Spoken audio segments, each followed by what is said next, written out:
you have a story, you want a reading, you want me to help you with your life, you have a health problem that you can't put your finger on, and you're like, why is my shoulder constantly in problem? And you want me to read it and you want me to get into it. I'm not that medical expert, but I can tell you where the emotion is attached to it. I think you'll be surprised at how powerful that is. So I would love to hear from you. Go to lisawilliams.com/podcast-guest and we will get you on the show. Hi everyone. Before we begin, I want to let you know that this podcast is for informational and inspirational purposes only. The advice and insights shared here are based on my personal experiences and expertise, but they are not a substitute for professional, medical, psychological, or business advice. If you are dealing with a specific issue, please consult a qualified expert. And thanks for watching.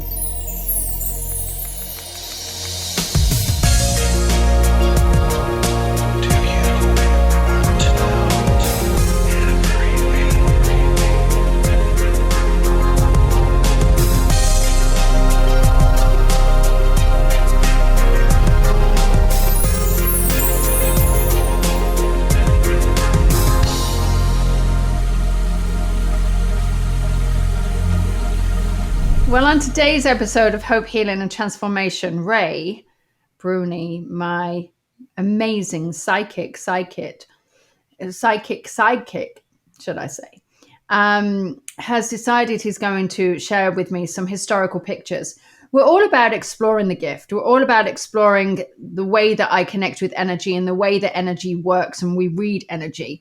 And so Ray is going to share some photos because he loves history.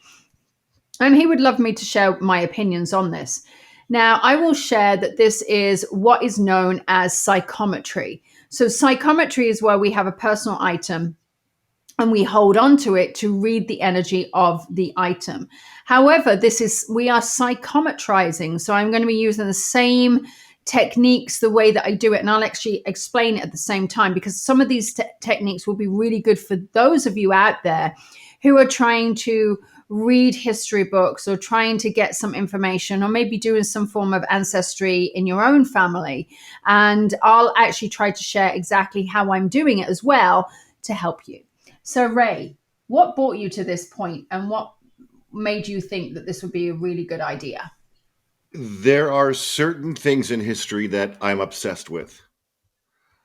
Things that happened that, are mysterious and have never been solved.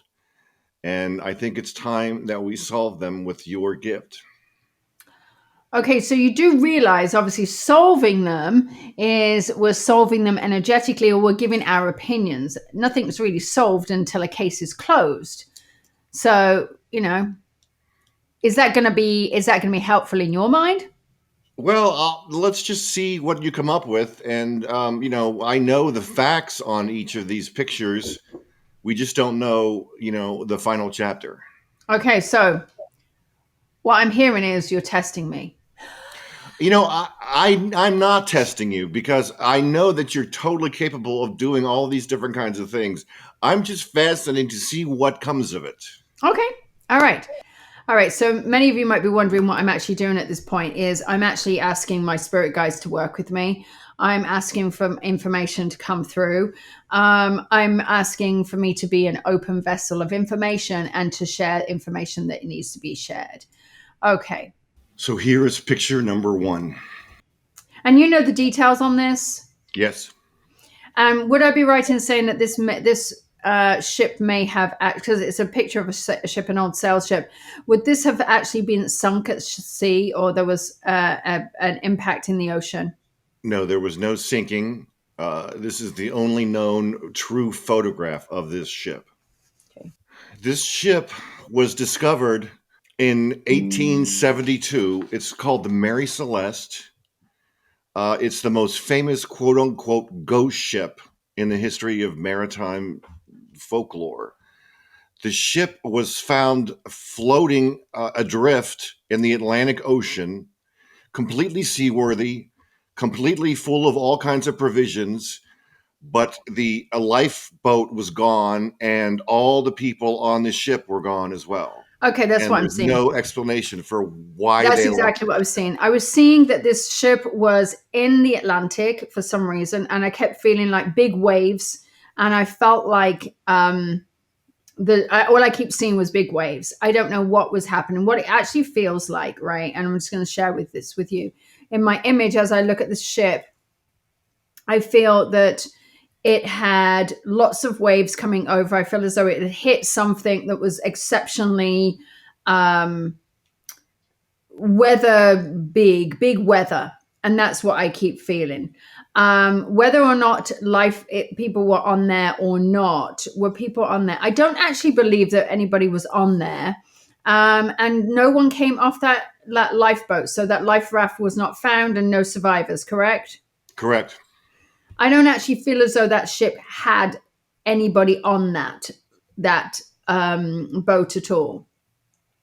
I also believe that it had a. I also believe that it also had some form of. I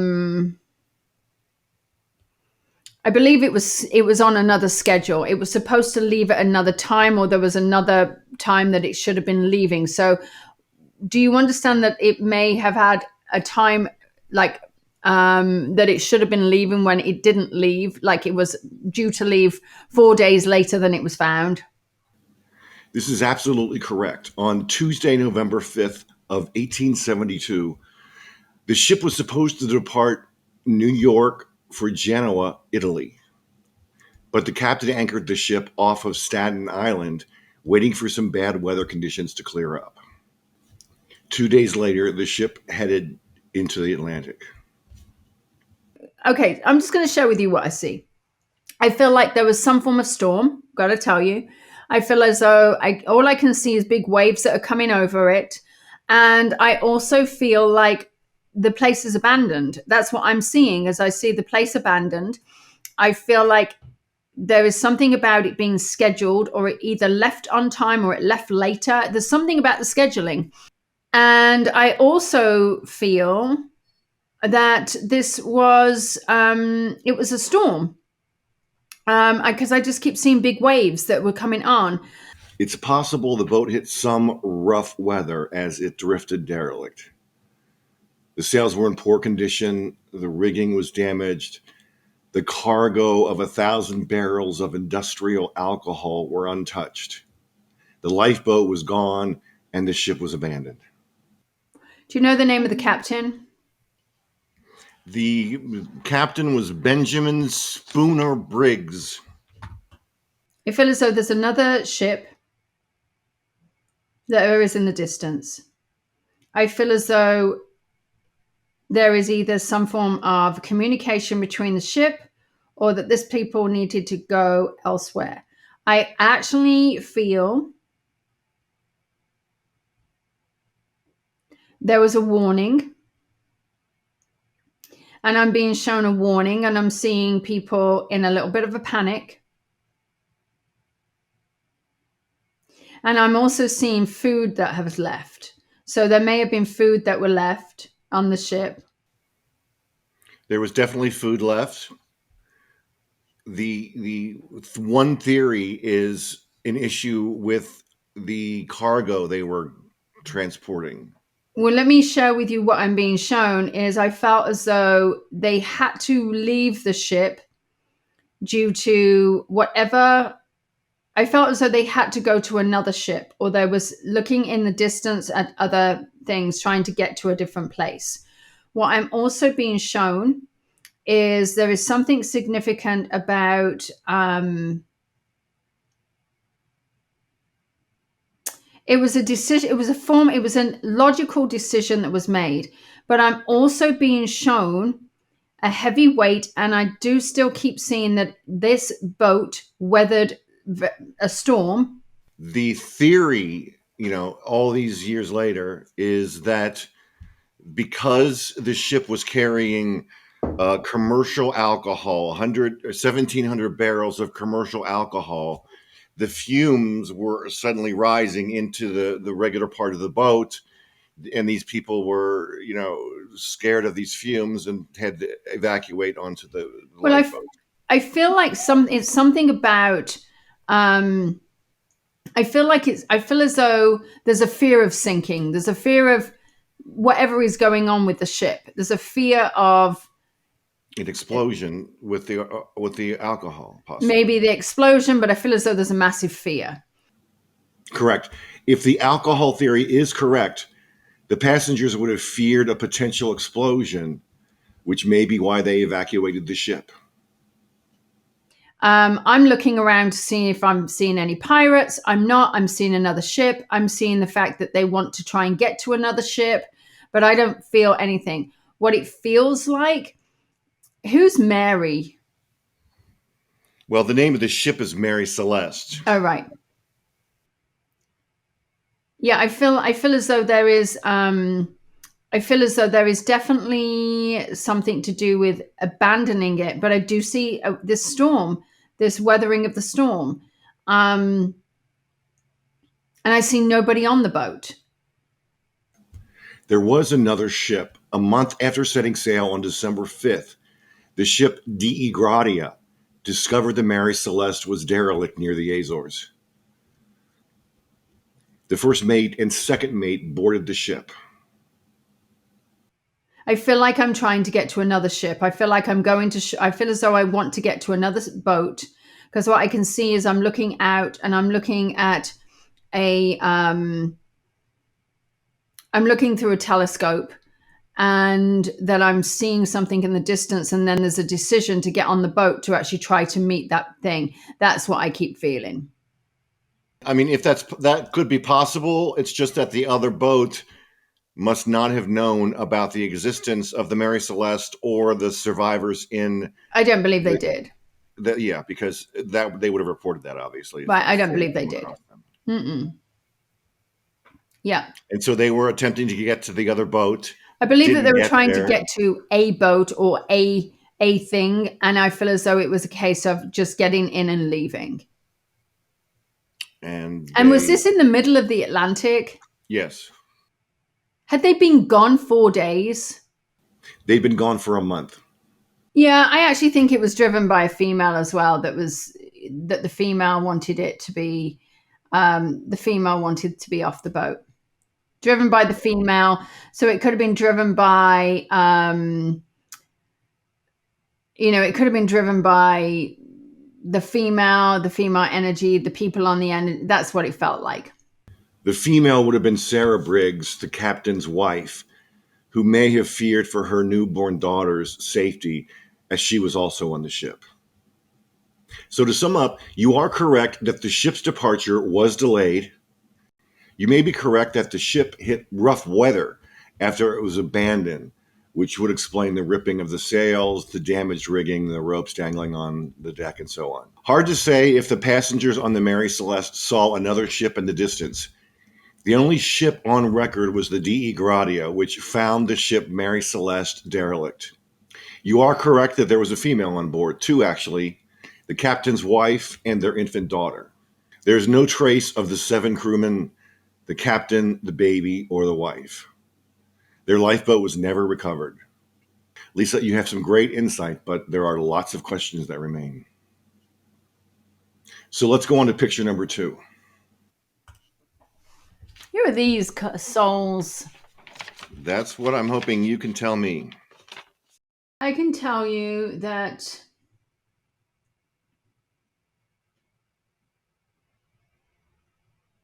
there's a lot of control in this element. I feel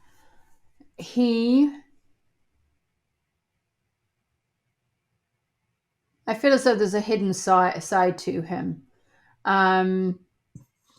I'm not sure if he's an angry side or an aggressive side, but I think there's a hidden side to him, as there is of everybody. I feel as though he comes across very nice, but there's an edge to him. She comes across very. There's 2 sides to her as well. I like her, but I also have a lot of fear around her. And these two would be in a relationship, correct? They were married, yes.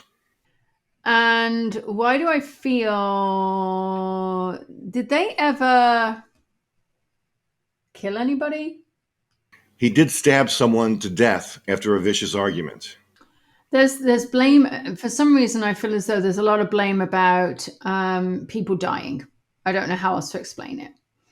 And I feel that that is lingering over them.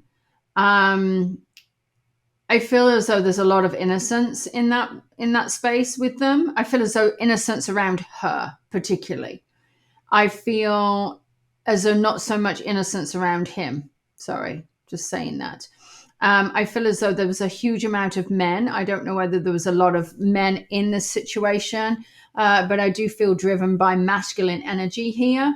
Okay, what's the? I don't tell me too much, but what is this history?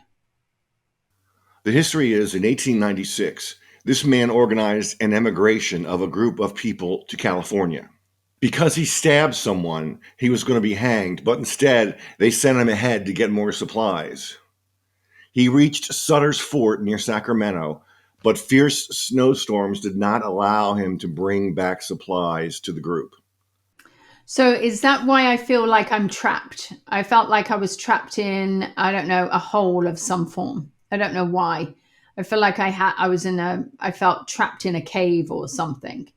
They were definitely trapped in the mountains. Okay.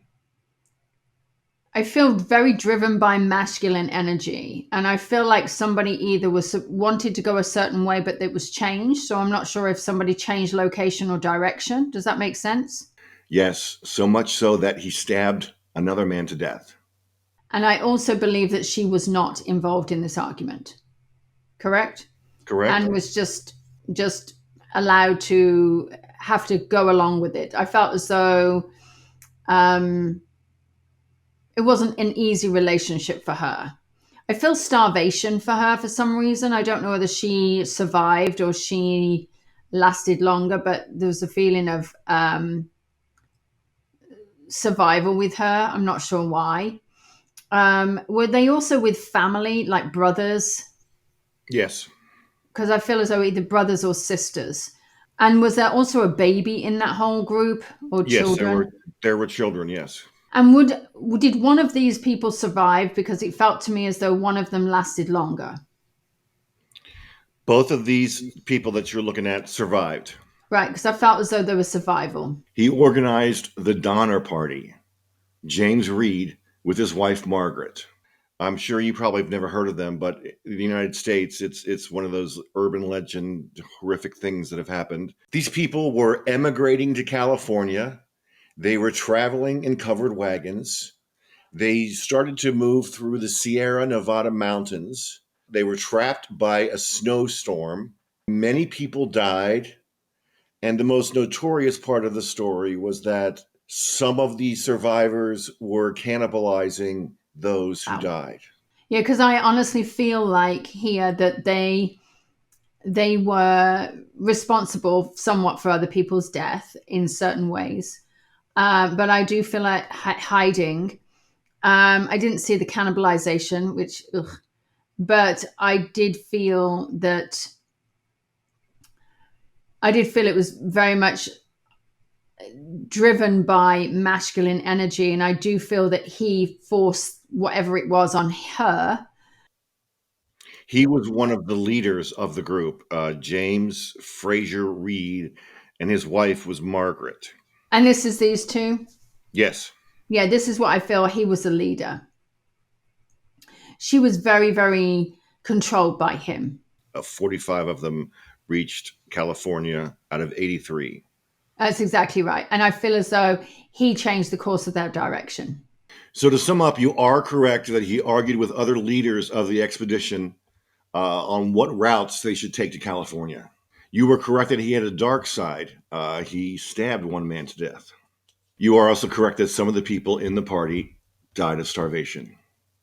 You can see a movie about James and his wife on YouTube. It's a 1994 TV movie called One More Mountain, starring a friend of mine, actually, Meredith Baxter, a tragic piece of American history from 1896. Okay, here is picture number 3. What I feel with her, just looking at the photograph, is I feel as though either she was a well-known person or becoming known. She makes me feel, it almost has that Marilyn Monroe kind of feeling. And I do feel that her passing was quite tragic. She was Um, friends with Marilyn Monroe. okay, yeah, because I kept feeling Marilyn Monroe with her. Dorothy Kilgallen. I keep seeing parties. I keep seeing, alcohol. I keep seeing the fun part of it. Maybe there was drugs, whatever. But I just keep feeling as though there was a lot of fun here. I do feel as though she was in the wrong place at the wrong time for some reason. Um, I'm also being shown mafia. Sorry if I'm bringing that up. No, that's dead on. There is She was in the wrong place at the wrong time, potentially might have witnessed certain things or might have seen certain things, and I feel as though disposed of. Does any of this make sense? All of it makes sense, yes. She was an American journalist, author, TV personality. She was known for her newspaper column, The Voice of Broadway, and every week she appeared on What's My Line, the TV series, the live Yep. TV series where, okay, you're aware of that.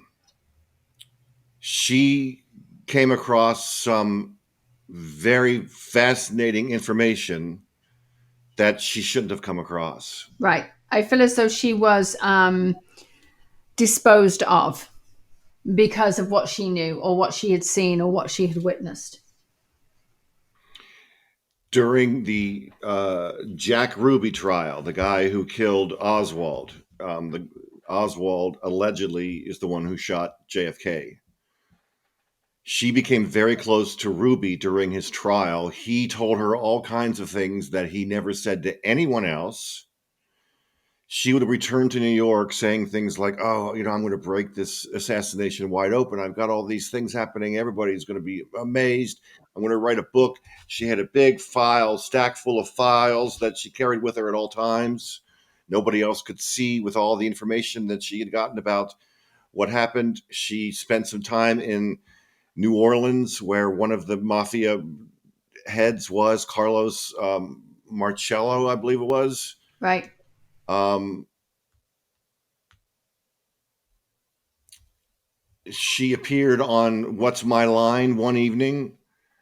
She went to a bar and was drinking with some of her friends, and then went to another bar and sat in a back corner with another man, the mystery man. Later that evening, she was found in her home, dead. Her death scene was clearly staged because she was sleeping in a room that she never slept in. Um, and the killers, I guess, wouldn't have known that. And so the question always was, did her husband kill her? She's been living with her husband for decades. He was a drunk and was very insanely jealous of her success. Uh, did the mafia kill her because they didn't want her to reveal all the It wasn't her information? husband. It wasn't her husband. I tell you honestly that I felt like I had been out drinking. I had been in the party scene that night, and I feel like I had a meeting with somebody or I'd met somebody about whatever I knew, but I do feel as though she was killed because of what she knew. So you don't think it was a suicide? No, You don't think it was an accidental overdose of pills? no, It was Seconal and two other pills, though. no, I do not. And I'm going to stand by that right now. And her big stack of files has been completely disappeared. No one's Of ever course it seen it. has. So what was in the files? It was a lot of information. I feel as though it was a lot of information from different sources. And I feel as though there were three main sources of the files or the information that all led to one area. So it's as though there was three main sources. All of them confirmed each other's source. I just keep feeling as though three sources just led to one thing. It was a big expose, is what I'm being shown. A big expose. Correct. That could have put her career on the map and made her bigger, but they wanted to get to her first. And because she had hinted at it, and because she'd have something about 5 years, either she had known about this for 5 years, or there's something that she'd been working on for a period of 5. I don't know what this is, but she's showing me that this was a lot more in depth than people realize. And those files are still somewhere else. They're in an archive somewhere. So they haven't been destroyed. They're in someone's private box, or there are some of this. I don't feel as though all of it has been destroyed. I feel like some of it has been kept somewhere, and it feels to me as like it's in a safety deposit box or something. There was implications that J. Edgar Hoover may have had something to do with this. Who's that? He was. What was his name? He was the head of the FBI at that time, J. Edgar Hoover. I don't believe that he was responsible for her death per se, as in making it, as in hands-on physically happening from him, but I do feel as though there was definitely an involvement from him. The theory is that Kennedy was killed. Can I just finish off? Sure, absolutely. I also feel as though either she knew a lot of things about the JFK situation. I also feel that she had a lot of information from Marilyn as well, Marilyn Monroe. And I feel as though she had private meetings with JFK as well. Correct, she did. And through these private meetings, it was as though JFK knew that he was going to get assassinated, or he knew that something was going to happen. And I feel as though he broke his side of the story to her too. Now that I don't have the information on that. I know they were friends. Can I also just ask, did she die after JFK's assassination? Yes. Because I also believe that that's when she was going to expose a lot more to it. And that's when it all became a big hoo-ha. Because I feel as though she had information on the assassination. Yes, she did. And this assassination was not exactly who you thought it was. And I just keep being told there's three elements, there's three sources, or there's three something. And I've just been told government. There were 2 assassinations, JFK and Oswald. And it's been speculated that Jack Ruby, who was in prison, was injected with a substance that caused his cancer. And so he died from that. So that could make number 3. Maybe. I feel quite nervous in saying this, only because I feel quite exposed, but it does feel to me as though there's some definite government agency. I also feel the Kennedy family know a little bit more as well than they're letting on. I just find the case so fascinating. Again, partially because it's JFK, but I've fallen in love with Dorothy Kilgallen as well. Yeah, no, I feel very much driven that this was about all the information that she knew. I don't feel as though this is anything to do with her husband. Sorry. No, you don't have to be sorry. That's what I feel. I was 2 years old when it happened. Oh. Well, that was fun, diving into some pictures that I had never known anything about and really uncovering some secrets, and who knows if they are correct or not. So thank you, Ray, for allowing me to do that. And for everybody watching, please have a great day, whatever you're going to do. And you never know what old photos have. So look at it, maybe be intrigued by it, have some curiosity.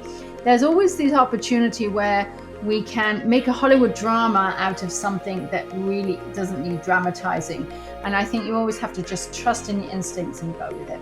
All right, my name's Lisa Williams, and thank you for watching Hope, Healing, and Transformation.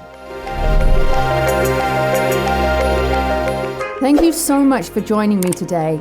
And remember, the information shared on this podcast is meant to inspire and support you, but it's not a replacement for personalized advice from a qualified professional. If you enjoyed this episode, please share it with someone who might benefit. And don't forget to tune in next time. Until then, take care and keep believing in something better.